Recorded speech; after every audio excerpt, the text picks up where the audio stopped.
Hello, everyone, and welcome back to the Council of Elrond, the number one Lord of the Rings podcast. And I'm here with my co-host Dave, and we just wanted to come and give you a very brief and quick episode tonight, kind of off the cuff because of the just breaking news that we had today, which was very, very exciting, about the upcoming new Lord of the Rings movie, which is titled The Hunt for Gollum.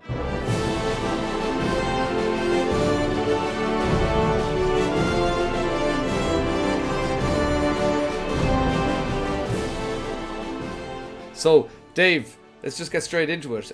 We want to just let all of our listeners know about this new information that's just broken. Can you fill us in a little bit? Well, let me just give you a timeline of events, first of all. I received the news and I was like, oh my god, texted it into our Lord of the Rings group chat on WhatsApp, which you are a part of. And then the news just started. I'm the only part of. No, there are others. There is another. But yeah, first we got this news release from Variety magazine or variety.com or whatever. And basically just the fact that there's going to be 2 new Lord of the Rings movies, I believe. Our Embracer group have 2 new Lord of the Rings movies. And at the time, nobody knew what was going on. But maybe about half an hour later, they released information that the first film is going to be titled The Lord of the Rings, The Hunt for Gollum, starring and directed by our very own Andy Serkis. So that's going to be really, really cool. And Exactly. Yeah. So it was pretty incredible. It was pretty exciting. We were, and as you said, we needed a bit of a timeline of events there because it was very interesting and very exciting for just this news to drop without any sort of a mention before, any sort of a little inkling. I mean, we just had a Comic-Con recently where we thought if news this big was going to be coming out, it could have been dropped at that event, but there wasn't any mention. The last we heard was well over a year ago that there had been mentioned that this was in the works, but this was just sort of out of the blue, and we got the information first that there was going to be a movie or 2 movies, and then, yeah, as Dave said, more news broke and people were checking on Twitter, on different articles, trying to back it up, trying to check the sources, seeing is this real, is this true? But very exciting anyway. And so I have that article that Dave mentioned there, the Variety article. I have it here with us. So I'm going to just go through the article, and together we're just going to pick out a few different things that we want to mention and we want to bring to you. So The first part here is that, well, as Dave said, there are going to be 2 movies. And we got the title for the first movie. I don't think they're going to be related movies. I think they're going to be just 2 separate stories. But this first one is called The Hunt for Gollum, and it is due to be released in 2026. Okay, Woo-hoo! So not bad. Not a bad timeline. I mean, it's not that far away, but it also is far enough away that gives Jackson and co quite a while to actually work on it correctly. Yeah, because we didn't mention that. As I it's said, going to be Peter Jackson back involved and the gang. Fran Walsh and Philippa Boyens. So that's probably the biggest news of all. Like that, definitely. It's the holy trinity of Jackson, Boyens, and who did I forget? Fran Walsh.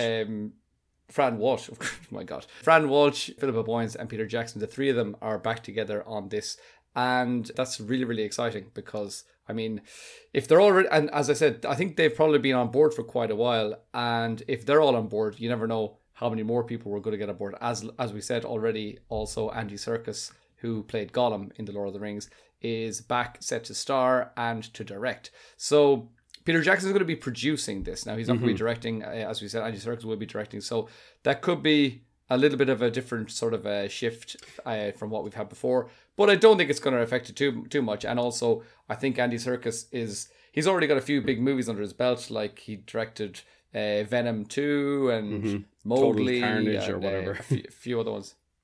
So exactly. Yeah, Total Carnage. But he's got a few other ones there, but those were 2 quite big ones that he's directed. And so he's definitely,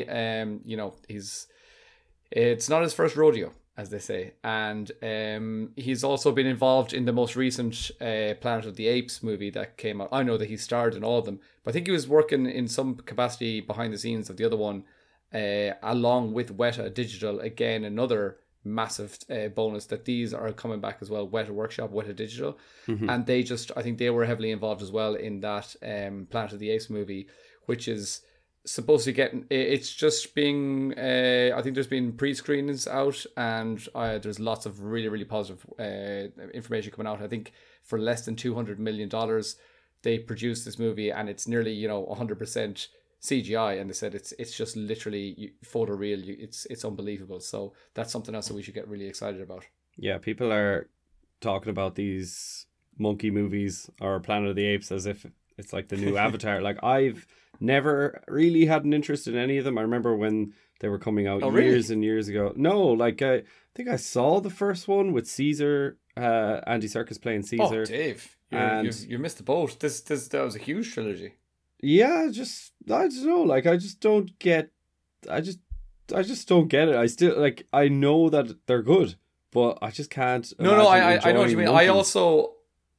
Yeah, no, I get you. Because also I was a little bit late to the party, but I mean, I was way earlier than you. So you need to get on that. But I saw them, it's probably maybe not too long after the third one was released, or maybe it was. I don't remember what year they came out in, but I think it was around 2019. I hadn't seen any of them. And suddenly someone's like, I heard a few different people in the space of like a week all say, "Oh my god, of course, that trilogy of Planet of the Apes." And I was okay, I really need to check this out. So I just kind of binged all three of them in like 3 evenings, and yeah, they were like just like 3 days in a row. I was okay, first, second, third, knocked it out of the park. Well, you've got the new one now to look forward to. Yeah, it's coming out soon. I think it's this weekend. Yeah. Anyway, we're going to get into this article by Variety, and so it says here that Warner Bros. Will release the first of its new batch of live-action The Lord of the Rings films in 2026, which will focus on Andy Serkis's Gollum. So, of course, as we said, this is going to be a live-action film, which is not to be confused with the film that will be coming out in a few months, this December, which is The War of the Rohirrim, which is going to be another Lord of the Rings film, but that will be an animated film. We'll get into that a little bit later. So, continuing off from here, it says, original The Lord of the Rings trilogy filmmaker Peter Jackson and his partners Fran Walsh and Philippa Boyens are producing the movie and will be involved every step of the way. And that's in quotes as well, every step of the way. So, yeah, really, really exciting. I believe like that's the second short paragraph in the article, and when we saw that, it was like, oh my god, the trio are back. Yeah, I think the main thing to take away from that is just the fact that people are probably confused, especially with the Amazon TV show. I know way back when we first had Fellowship of Fans on our podcast for the very first time, and when his channel was growing and we were asking him questions about is it going to be stylized the same way as Peter Jackson, will it be in the same canon? And I remember at the time he was like, they'd be foolish not to jump on not on the bandwagon, but jump on the back of the success of that trilogy. But we know now that it doesn't really look anything like it, and this War of the Rohirrim movie coming out in December is definitely going to be in the same continuity, in the same canon as Peter Jackson's. But now we're getting like the full team back together. You mentioned there Weta Workshop are going to be back in this. I know Andy Serkis tagged Weta Workshop in his Instagram, so that's gospel really. And yeah, we've got exciting. We've got the only named actor so far is someone from the original trilogy, so it's so cool. And then we've everyone from behind the scenes, so it's definitely going to be in this universe. So that's so exciting. Yeah, of course. Oh, it is, of course. And also we should also mention that Philippa Boyens, who we've just mentioned a couple of times, she is also writing this film, The War of the Rohirrim, the animated film, yes, along with two other writers, Phoebe Gittins and Artie Papagorio. And the two of them are they're all the three writers that are on The War of the Rohirrim. And they are also, those other two writers I just mentioned, they're also going to be working on this film as well. So, yes, it's just like a whole big family of people who live and breathe Lord of the Rings are all coming back together to be working on this. Together. And Artie, we know that you follow us, so if you're listening, get us in the movie. Yeah, exactly. Continuing on here, it says the project is currently in the early stages of script development from writers Walsh and Boyens, along with Phoebe Gittins and Artie Papageorgiou. I'm not pronouncing his name correctly at all, his surname. I'm not too sure. Sounds good to me. Artie. So those, as I said, are the War of the Rohirrim writers. And it says, and will, quote, explore storylines yet to be told. So again, quite exciting. So and again, if anybody has any doubts, is this going to be a remake, or they can't remake these movies because they're perfect or whatever, this is not a remake of the original trilogy. These are completely different stories. Obviously, we've already given you the title, The Hunt for Gollum. You should be able to take from that, okay, this is clearly not another remake of the original trilogy. Yeah, I just wanted to say on that, like, I think a lot of people are getting confused because obviously you and I, we have all the, not just the sources, but a lot of like Tolkien geeks that are, dissecting it piece by piece online. But like, I went onto Facebook, and my Facebook is not very, like, it follows a few Lord of the Rings pages, but it also follows just a lot of regular journalists for IGN and discussing film and all that kind of stuff. And they have these big pictures with the old trilogy, and they just say new Lord of the Rings films being produced, and everyone underneath that is saying, why, we don't need a remake, blah blah blah. But they're almost being, it's almost like clickbaity, not it's to kind say of clickbait. Yeah, a little bit. So continuing on then, it says Warner Bros. First announced in February 2023 that the then newly installed studio leaders Mike DeLuca and Pam Abdiad brokered a deal to make, quote, multiple films based on the beloved J.R.R. Tolkien books. The project will be developed through Warner Bros. Label New Line Cinema. Also fantastic, New Line are back on board. And then it says Free Mode, a division of the Embracer Group, made adaptive right deals for books including The Lord of the Rings and The Hobbit under a venture named Middle-earth Enterprises. And those are the rights that this is going to be taken from. So again, that means if people are saying, what are we going to be getting from these new movies? Not just this one, The Hunt for Gollum, but also the next upcoming movie. If people are already getting excited, are they going to do Silmarillion stories or whatever? Unfortunately, no, not yet. We don't have any rights. Those rights are still tied up with the Tolkien estate, but they have the rights to the Lord of the Rings books and the Hobbit book. And remember, the Lord of the Rings, the third book, includes the appendices, which does have lots of other little stories as well there. And it also says a separate animated Middle-earth movie, The Lord of the Rings, The War of the Rohirrim, is due on December 13th via Warner Brothers. And director Kenji Kamiyama, that movie is set 200 years before the events of The Hobbit. So again, yeah, they're mentioning that movie as well, as we've said, that has similar writers, a similar writing team, and it would probably be a similar animation. Well, not, sorry, excuse me, it should be a similar style, meaning that the orcs will have the same kind of features and all that kind of thing. However, obviously, it will be animated. So that's all quite exciting. The one thing I take away from the War of the Rohirrim movie is I just imagine the same color palette. I don't know why, but like when I think of the original trilogy, especially because it's it's a Rohirrim film, I think of like the second movie, and it's all kind of like yellows and oranges and like dark greens brown and all that kind of stuff. We just named all the colors. But like I think when I think of like the Amazon trilogy, or sorry, the Amazon TV show, I just think of like pristine, not gritty, and like blues and grays, and I don't know, it's a weird thing. Maybe I'm like kind of autistic there, but I'm looking at all the different colors in it, and I'm like, I just want those little colors back. Yeah, no, definitely pristine. I mean, if you look at some of the shots from the Amazon series, and then you look at the way the Fellowship of the Ring was shot, for example, you just see this kind of, the Fellowship was very kind of gritty and kind of almost, they were like dirtying up the lens or something a little bit. I don't think they actually were, but I think it's just like that's the way it was shot, what they had at the time. But it's the style. It feels, I don't know, it feels more real. It feels like you're in there. I think sometimes when things are shot in like too high of a caliber, like, when you like first see 4K for the first time, you're kind of like, my brain doesn't, there's something wrong with it. My brain's like, that's the not 48 frames per second in the Hobbit movies. Oh, that was too much now. My brain couldn't handle that at all. Yeah, I remember trying to watch that with the 3D glasses on in the cinema. I had to just take them off. I watched a good hour in the cinema of the. I watched a good hour in the cinema of The Hobbit in 3D without wearing my 3D glasses, because I was just like, I was getting a headache. My brain couldn't handle all the information that was coming in. I was like, all right, 48 frames per second plus 3D. No, give me a break.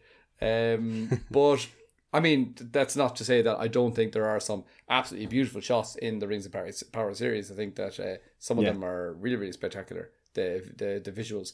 But I'm excited. I'm excited for for this. I'm excited, as I said, for the upcoming movie, which again is only coming out this year. So amazing having a movie coming out at the end of 2024 and then being promised another movie in 2026. Which, I mean, I don't know. I'm even more excited about this next film because, as we said, it's got all these people back on board. Also, because we said we already have these people, and we know that the cast and the crew from Lord of the Rings are probably one of the cast and crews that get on better than any other film in history because they're just always hanging out. They seem to just love each other. You never hear a single bad story from behind the scenes. Yeah, there is potential that some other people could. There's potential that some people could, get on board as well. We've got some other actors that could reprise their roles. So I'll just finish reading this article and then we'll get into some speculations of what we think this film could be about, because just a little bit more here. It says, there's a quote here and it says, for over 2 decades, moviegoers have embraced the Lord of the Rings film trilogy because of the undeniable devotion Peter, Fran and Philippa have shown towards protecting the legacy of Tolkien's works and to ensure audiences could experience the incredible world he created in a way that honours his literary vision, DeLuca and Abdi said in a statement on Thursday. We are honoured they have agreed to be our partners on these 2 new films, with Andy coming aboard to direct Lord of the Rings, The Hunt for Gollum. So again, it's going to be titled not just The Hunt for Gollum, but Lord of the Rings, The Hunt for Gollum. Kind of like the way The Rings of Power did the Lord of the Rings, The Rings of Power, just so they're getting onto that Lord of the Rings power. I'm saying power too much, but the power of that title to throw it in, it's too, you can't pass it up, I suppose. I think that the way that it has the Lord of the Rings in the title as well, maybe that could be like an initial way to like grab your attention, and then maybe in a year's time they'll change the title. Like I'd say it is a working title for the time being. Then after that, I don't know, but I kind of expected that to happen to the Rings of Power as well. It would be called the Lord of the Rings of Power, and then before it actually came out, they would just change it to the Rings of Power.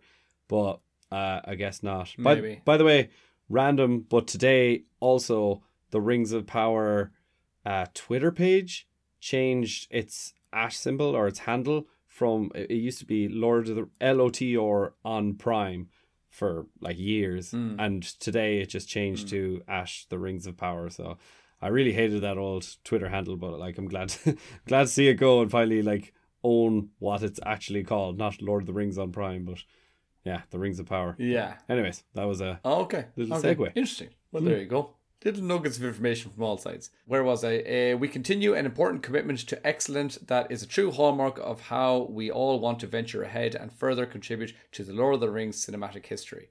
So then we get a little quote here, and it says, this is a quote from Jackson, Walsh and Boyens, and they said, quote, "It is an honour and a privilege to travel back to Middle-earth with our good friend and collaborator Andy Serkis, who has unfinished business with that stinker Gollum.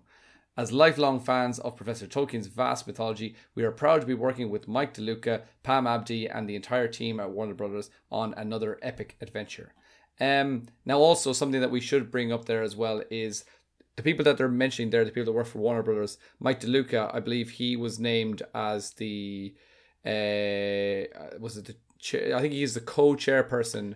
Of Embracer he actually was named. No, this is of Warner Brothers. Oh yeah, that's right. Yeah. And apparently, this again is information that I heard somewhere earlier on, that they said that apparently he is someone who is a massive Lord of the Rings fan and has been a massive kind of Tolkien nerd all his life almost. Yeah. And why is this important? This is important because very often when you've got like big, important studio heads and they're giving you kind of notes on what we think you should be doing, and we need to put this in the movie, we need to put that in the movie. Like what happened in The Hobbit, that was one of the notes was, okay, we need to have a love triangle with Tauriel. a dwarf and an elf and Tauriel. We need to have that. We need to have something else. And like these were all kind of notes that maybe they would just kind of go, oh, well, it's a movie. We need to have, there has to be a love interest. There has to be this. There has to be that. This guy's not going to be trying to shoehorn in, there's not going to be any studio notes saying, okay, we need to have, Gollum going off and doing whatever, and something that doesn't make any sense to the plot or doesn't make any sense. Yeah, it's going to be doing cocaine. That's what really drove him mad. He's going to bring the good book of Tolkien and be like, here are your notes, my gentlemen and lady. Yeah, exactly.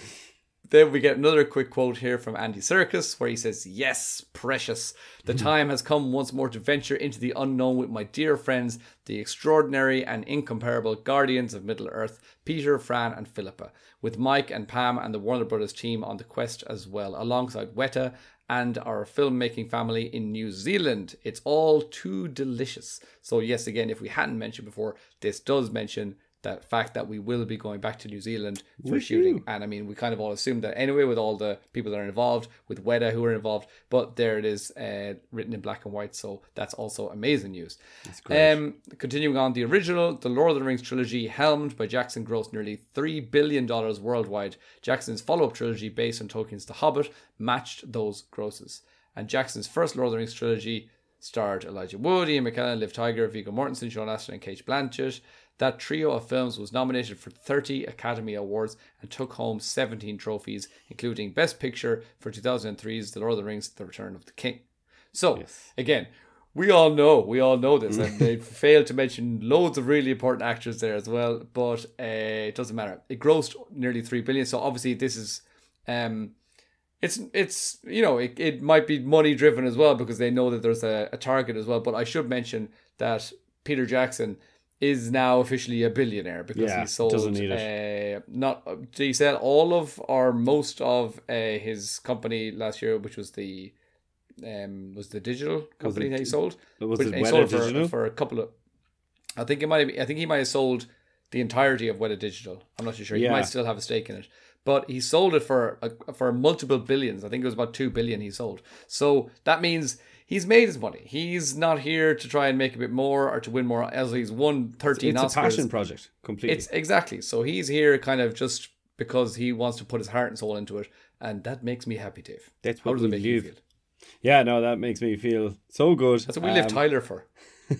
Yeah, no, I actually didn't really pick up on the fact that they said they're going to New Zealand. I mean, I know you said it's obvious, but at the same time, you know, the first season of Rings of Power was in New Zealand, and then it moved to England for season 2 apparently, because of different rights and whatnot. But I suppose this is Peter Jackson's home, and I think also that was. I think a lot of that. Sorry to interrupt. I think a lot of that was to do with the because when they filmed during COVID, there was like huge delays, and basically Australia and New Zealand had some of the strictest lockdowns, and it just basically caused a complete nightmare for I don't know, like they were like, look, we just never want to go through that again, and there was all that uncertainty of will COVID restrictions come back into play, and it was a weird time. Is that the only? I didn't know that was the reason. I just I think that was one of the main reasons. Like obviously they lost loads and loads of money because of all the restrictions. They were like, if this had happened in the UK, there wouldn't have been so many restrictions. I'm not sure. But anyway, maybe there was other factors as well. But and we know someone personally who was supposed to film some scenes, and you know, Chase, he was on the show before. He did some scenes, and he's from America, and I think whatever happened when COVID happened, he wasn't in the country, and they just had to recast completely, and he lost out, which sucked. Yeah, because he couldn't get back in. So strict. Yeah, shout out to Chase if you're listening. Yeah.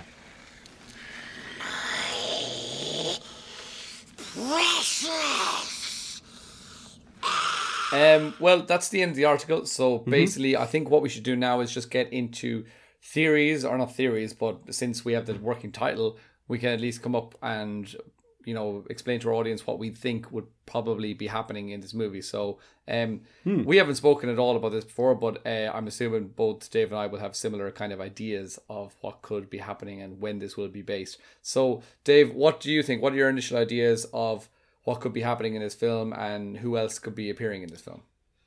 Oh God. Well, it's the hunt for Gollum. So we know that it's Gandalf and Aragorn that are hunting for Gollum. So like it may be possible for Ian McKellen to come back and, you know, don the cloak and the hat again. But I hope, like, he's definitely. Could you imagine? He's definitely of age, but like I think they would have to get a younger. Well, I don't know what they could do. Like, could they bring Viggo back? No, I don't know. Why not? Like, why not? Like, I mean, there's loads of films where you see. Now, I'm not talking about well, maybe, but like a little bit. If they could do it really, really well, maybe. But I think sometimes even films before de-aging was a thing, they used to just de-age people with, you know, makeup and stuff, and sometimes they'd be able to do a really, really good job. Also, remember, now, just for people that aren't sure, this will be kind of taking place just before the Lord of the Rings. The Hobbit films. Sorry, just before Lord of the Rings. In between the Hobbit and Lord of the Rings, yeah.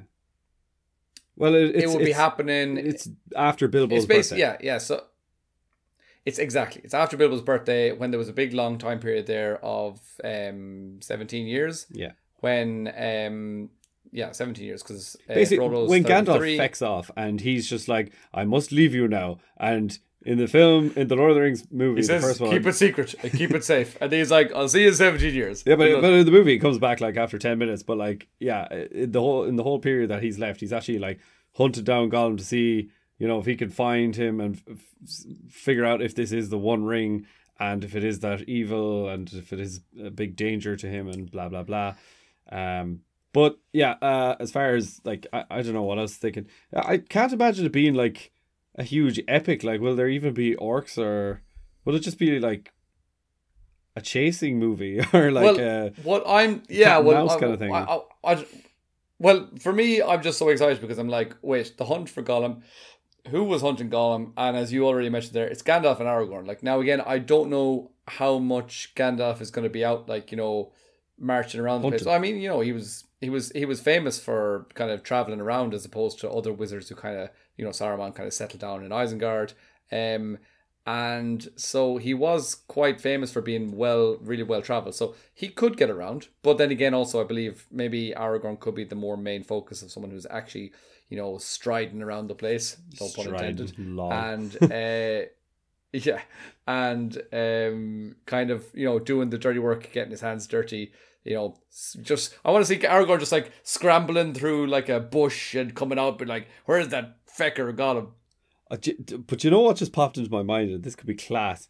So recently there's a film that's being released. I think it's like a foreign, or maybe a fan made film. No, it's not a fan made film, but like it's definitely some foreign movie. It's not Hollywood, and I can't remember the name of it, but it's all in the perspective of a serial killer. And do you know the way, like in most horror movies, you see like, you know, the teenagers and they're in the car, and then a serial killer comes up and kills them. But this is a guy drudging through like a forest. Like, the trailer is so cool. It's just the camera's behind. What's it called? I can't remember the name of the movie, but I did watch the trailer. No, but I'm just asking because I've heard about that as well. I can't remember if I saw that trailer or not, but I definitely heard that it's supposed to be like completely different to anything you've seen before. So yeah, that could be class. So like, could you imagine if they did this all in the perspective of Gollum, and it's like the hunt for Gollum. So like, Gollum's the main character and he's like running away. Maybe we're in the perspective of Smeagol and you kind of have empathy for him, and it is being directed by Andy Serkis as well. So I feel like he's going to be the main. Well, I'm sure character. We will. But like, we only get like a glimpse of Gandalf or a glimpse of Aragorn, maybe Viggo, and it's, you know, they're almost like the bad guys trying to hunt down this poor innocent creature that's just trying to. Ooh. Do you know what I mean? Like, it could be done like that, but I don't know. That seems like a whole different thing. But yeah, I don't know. No, I had not thought about that kind of. I just can't imagine that they would make Aragorn a main character if it's going to be Viggo Mortensen. Do you know what I mean? I think they could. I mean, well, again, we don't know if it's going to be Viggo, but I'm saying, like, my ask him. You live in the same city. Well, not anymore. No, but he might have followed you. We stayed in touch. So I mean, I'll be sending him a letter saying, please, Viggo, please, Viggo, please, Viggo, could you kindly consider. I wanted to say there as well, when you were talking about de-aging, because I know you've recently watched or been watching this TV show Dexter. His de-aging technique is just, they put like a baseball cap on him and put like long hair in him. It's clearly like 40-year-old man, what is his name? Michael C. Hall, and he's just like playing a 15-year-old teenager. He's just there with a hat and a wig. They did that in Saw as well. The main guy that is the bad guy, Locke, or whatever the fuck is it? Jigsaw, yeah. Oh. He's like a 60-year-old man, and they show him like when he's in his like 30s with his pregnant wife, and he's just the same thing. He's got a baseball cap on and like long hair. It just looks so dumb, but yeah, we didn't think twice back I then. don't know. I think in Dexter, I'm like, he definitely looks younger. You know, That's because they gave him a ways Justin of doing Bieber it, fringe. you know?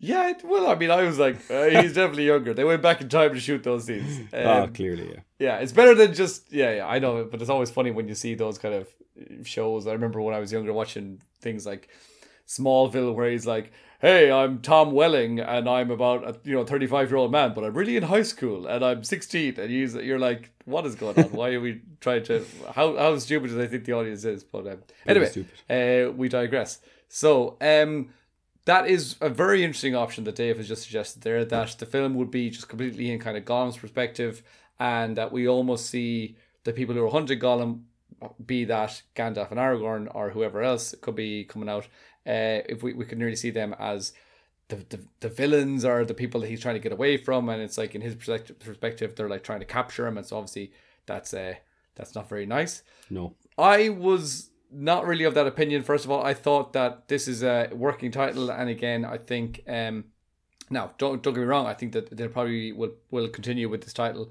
The Hunt for Gollum, but I think it could be a little bit like throwing you off almost, where I think Gollum will feature heavily, and obviously it's been directed by Andy Serkis, and so he's going to be very passionate about the character of Gollum. But I reckon the hunt is what's going to be the main frontier, and so what's the hunt? The hunt is not about the huntee, is about the hunter. So I think maybe Aragorn, I'm just kind of secretly praying that Aragorn is going to be the main guy, and this is going to basically be there was a lot of talk before about a young Aragorn series. Now this is not very young Aragorn, it's just literally a couple of years before the events of the movies, but it is Aragorn just going out and the everyday comings and goings of Aragorn. What's he doing today? Oh, he's still hunting that lad. All right, okay, go on. And then basically, as he's trying to find Gollum, he gets into different sort of, gets into. You said, is there even going to be orcs? I say, he could come across some orcs in his travels, and he has to deal with them, and then I don't know, just different bits and pieces happening. So he's got the hunt for Gollum on the back burner, and it's kind of like the Adventures of Aragorn. No, that's it. That's his main goal. But in the meantime, he's got loads of side quests to complete. Well, I mean, what's edited without a side quest? I mean, he's like Mandalorian reincarnated. I can't go to the bathroom without a side quest. Yeah, I mean, yeah, there you go. Okay, you need to do this, but in order to get there, you need to go to the swamp of Shahir and speak to Jim, and you're like, okay, that's what I need to do. Do you know that video now. of like the Lego Mandalorian? It's like, this is every episode of the Mandalorian. It's like, oh no, baby Grogu, our ship is running out of juice, and then it's like, right, let's land on this nearby planet, and this guy is like, I will give you the juice that you're looking for if you kill this rare demon in the lake. And he's like, okay, I killed the demon. He's like, okay, here's your juice. Oh no, baby Grogu is eating the juice. Yeah, that can be a little bit tiring after like 3 seasons of that sort of same thing happening. But give me one good movie of Aragorn, trying to hunt Gollum, or maybe there isn't a lot of side quests. Maybe it's just literally one hunt, but Gollum sets these little traps and he's all sneaky, and Aragorn's trying. Maybe he catches him, but there's a riddle showdown and whatever. I don't know. But I'm just excited to see it.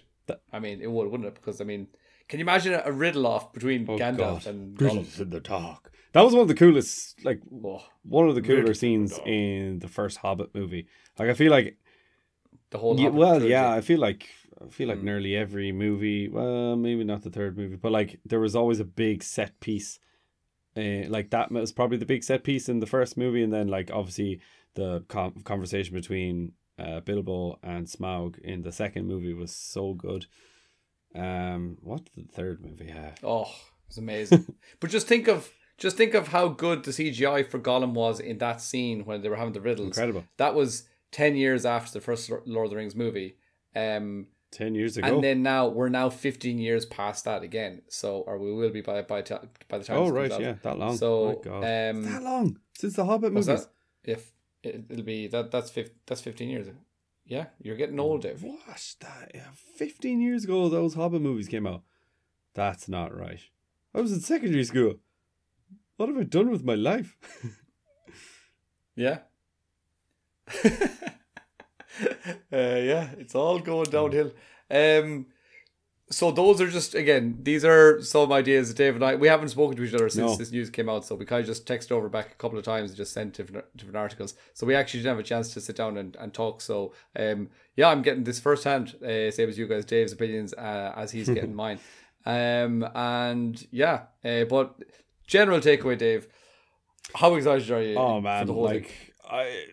it just made my week. Like it's been a tough week, I'm not gonna lie, but I'm just so excited to get this news. And it was kind of something that I kind of felt like it wasn't even real when I saw the news come out. I was like, that's just another one of these weird leaks. But just to hear each actor each actor, just Andy Serkis come out and confirm it just really hit home that it's happening. And it can't feel real yet. And by the way, the 2026 timeline is, I imagine it's going to come out in December, because that's when all the Lord of the Rings and all the Hobbit movies came out. So I'm not, so they're like, right, we're giving ourselves like a good, and this war that we're hearing, but like, war that we're hearing is coming out. But when they say 2026, people are like, oh, it's sometime in like a year and a half. But like, it's going to be, oh no, it's 2.5 years. Yeah, it's going to be 2.5 years at least. And like, that's if it doesn't get pushed back. Like, it's still in writing.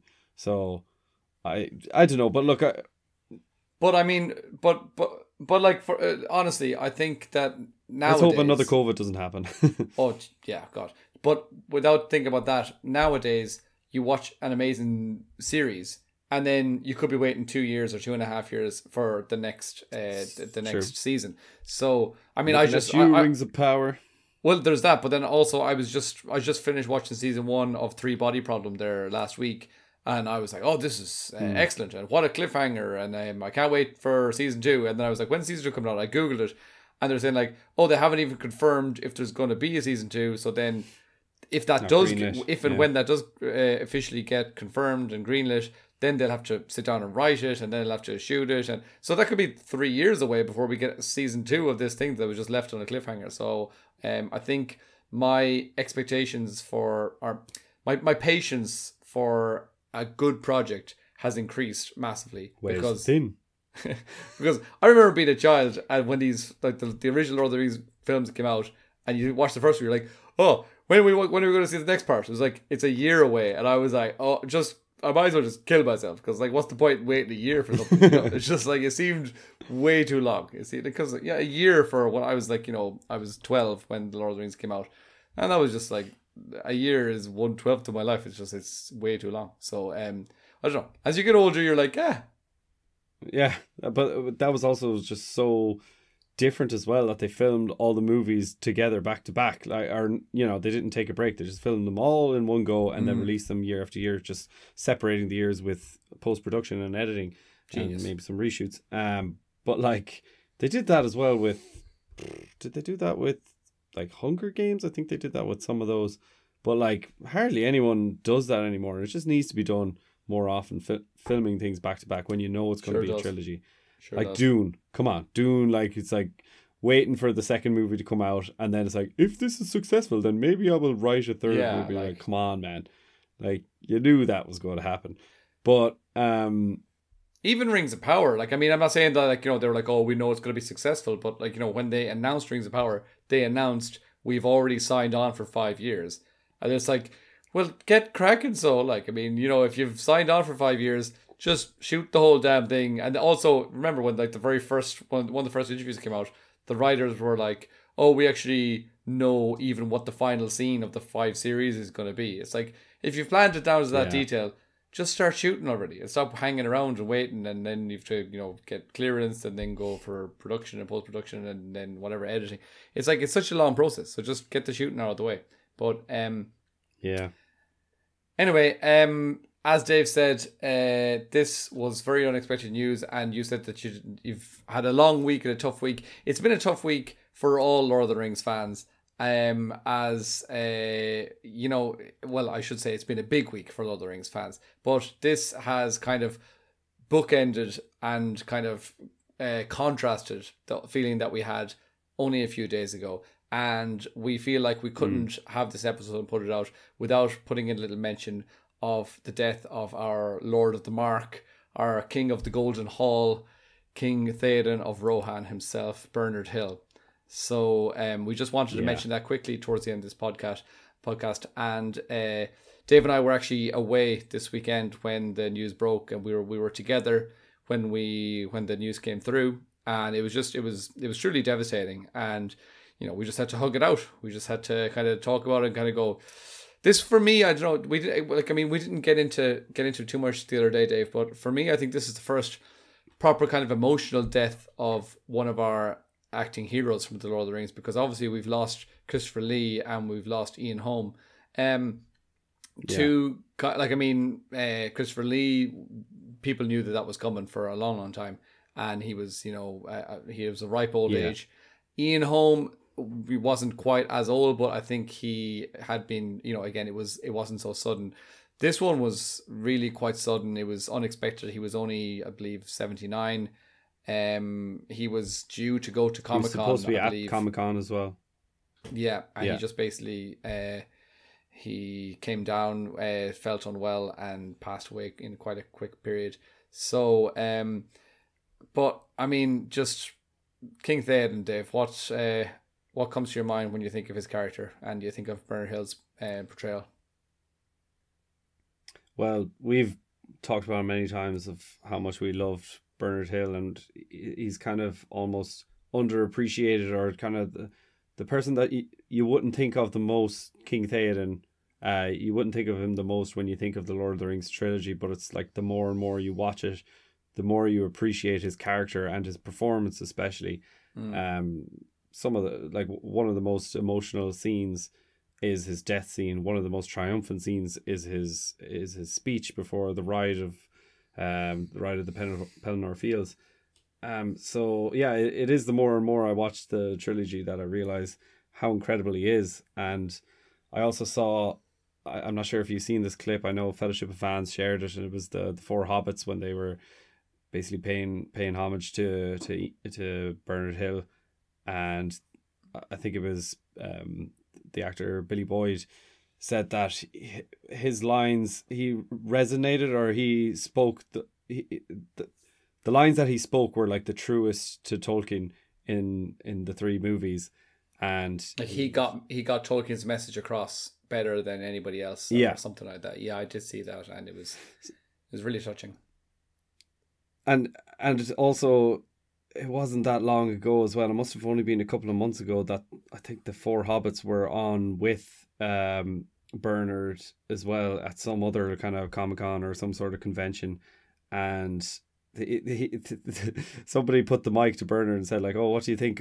What do you think it's like having the four hobbits back together, or the 5e together?" And he just started breaking down and crying, and he just said like, "These were some of the best years we had, and some of the best friends, and it was just such an emotional and incredible time that they spent together." And you're right, you mentioned it at the beginning of this podcast that like it's such a close-knit group that all filmed together, and we haven't really seen anything like that in anything like Star Wars, Harry Potter. Like there's always been like fallouts between someone, but it seems like everyone just loved each other. And it's kind of like football teams now, when they need to go and they get the right mentality of players. I feel like Peter Jackson cast the right mentality of people that weren't too big or too self-centered. They were all just like really good, humble people before they were incredible actors. But Bernard Hill was certainly one of the best in my opinion.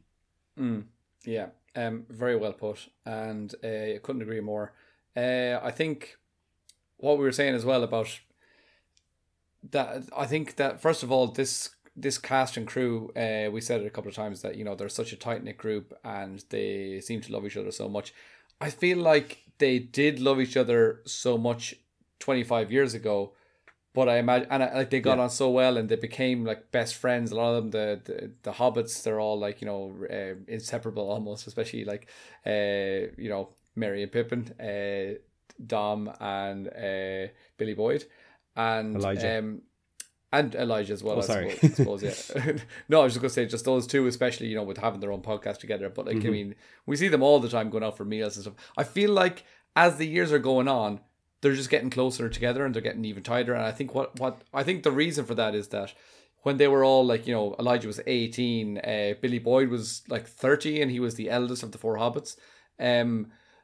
I believe that, at that time they were still quite young and still early in their acting careers, and they kind of maybe thought, oh, this is what, it's always like it, this is normal. And then over the last 20 years, they've seen, oh no, that was special. That was something different. And they're kind of all almost looking back and appreciating it even more now than they did then. And when they were there, they already had this amazing level of appreciation. So just that starting at a really, really high level and then just it going up and increasing tenfold. So almost like the way that Star Wars fans love Christian Haydenson, or Hayden, what's his name? Hayden Christensen? Hayden Christensen. I call him Christian Haydenson.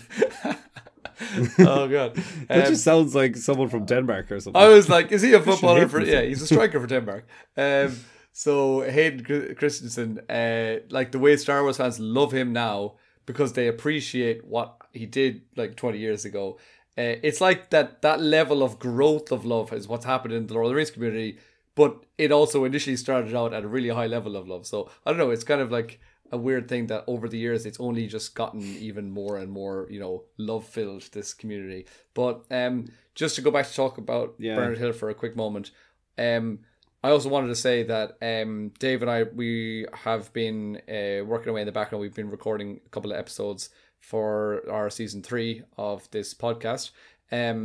And we've already recorded and we've kind of postmarked there for the first episode of episode 3, our first episode of season 3 to be all about King Theoden. And this was the plan before he actually passed away. So you will hear that episode if you listen to it. And at that time, he hadn't died. We didn't know anything about that. So, but the reason I mention it now is because that was only a few weeks ago where I was doing the research for that episode. And I went back and I was just, kind of involving and investing myself in the character of King Theoden. I was going back, I was looking through the books for quotes, and I was just like falling in love all over again with the character of King Theoden. And then you go and you watch the movies and you think like, he just brought this character to life so well. He just kind of literally, it's lifted from the pages and it's just put straight onto the screen. And King Theoden is one of the best written characters in the whole Lord of the Rings. And Bernard Hill, as Dave rightly said, every time I watch the film, I get a higher appreciation for him. And maybe because The Fellowship of the Ring is probably the film I watched the most. I agree with you, Dave, that when you think of the Lord of the Rings stars and actors, he might not be the first person that you think of. But then we spoke about it again on another podcast recently. The most emotive moments in all the trilogy, for me, I think he's got at least 2 of them. I feel like his death is a scene that, I think I said this in a recent podcast, that there are 3 moments for me that I like tear up the most. And 2 of them have Bernard Hill in them. They are the scene where, and again, this is for me also number 4 on my list would be the "you bow to no one" kind of thing. For me, number 1 is Boromir's death, but then numbers 2 and 3 are Theoden's death, and then also Theoden when he's just buried Theodred and he's talking to Gandalf and he kind of breaks down and he just lets out all his emotion. For me, that's also, those 2 scenes really kind of get me choked up and they bring a tear to my eye. So again, I really have to just say my appreciation for Bernard Hill was immense, and he will be missed. And also, of course, we should mention he was also Captain Edward Smith from the Titanic films as well. So another huge role that he... Is that his name? Edward? Edward. Eddie. Didn't know that. Yeah. Captain Smith. Captain Edward Eddie, Smith. yeah.